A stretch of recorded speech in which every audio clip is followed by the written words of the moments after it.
दोस्तों, भारत ने बांग्लादेश का सारा बिजनेस अपनी ओर खींच लिया। आपको बता दें, बांग्लादेश में जून से शुरू हुए राजनीतिक संकट और तख्तापलट के बाद उपजी आपदा भारत के लिए अवसर बनकर आई है।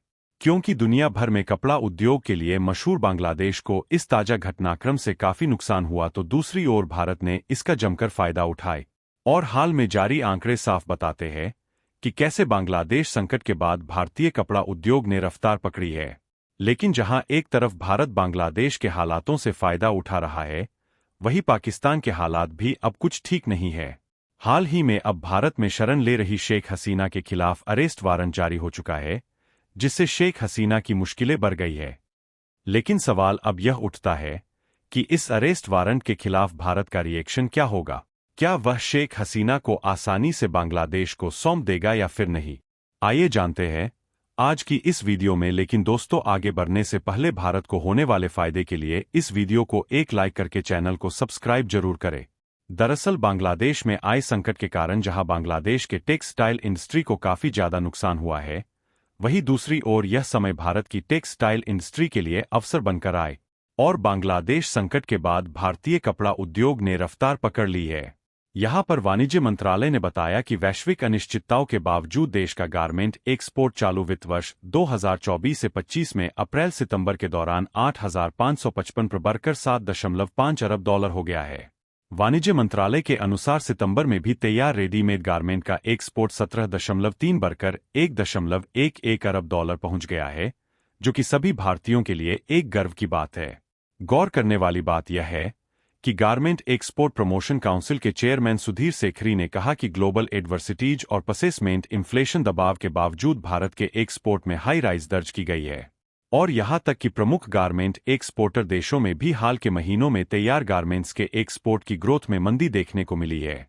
जबकि भारत एक स्पेसिफिक सिचुएशन में है, जहां इंपोर्ट पर निर्भरता कम है और फाइबर से लेकर फैशन तक सब कुछ मौजूद है।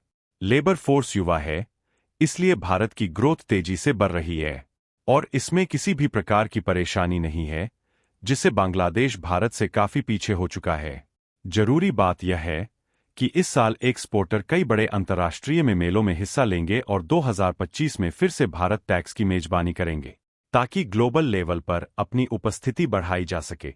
इसके अलावा परिषद इसी महीने स्पेन और न्यूयॉर्क में अंतर्राष्ट्रीय रोड शो भी आयोजित करेगी, जिसमें ट्रेड टेक्नोलॉजी और ट्रेडिशन प्रदर्शन किया जाएगा। एक्सपर्ट के मुताबिक भू राजनीतिक चुनौतियों तथा सप्लाई चेन डिसरप्श के बावजूद पिछले कुछ महीनों में तैयार गारमेंट के एक्सपोर्ट में प्रभावशाली दोहरे अंकों की ग्रोथ देखी गई है।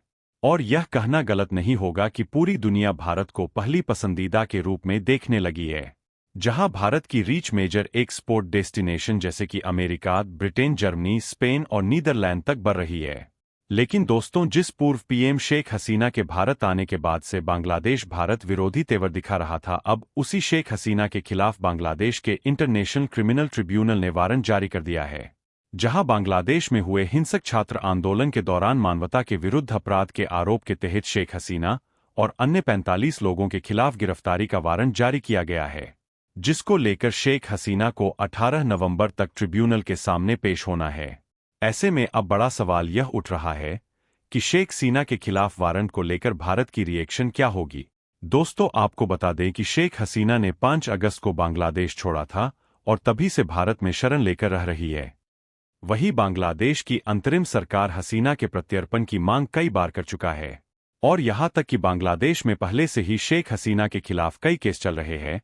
इस बीच अब शेख हसीना के खिलाफ गिरफ्तारी वारंट से तकनीकी रूप से देश की अंतरिम सरकार द्वारा भारत से उनके प्रत्यर्पण की संभावना बन सकती है, क्योंकि ट्रिब्यूनल ने कहा है कि शेख हसीना समेत भगोर को वापस लाने के लिए इंटरपोल की मदद ली जाएगी। अगर हम नियमों को देखें तो भारत और बांग्लादेश में प्रत्यर्पण को लेकर पहले से एक समझौता है, जहां 2013 में दोनों देशों के बीच हुए इस प्रत्यर्पण समझौते के तहत भारत सरकार हसीना को वापस भेज सकती है।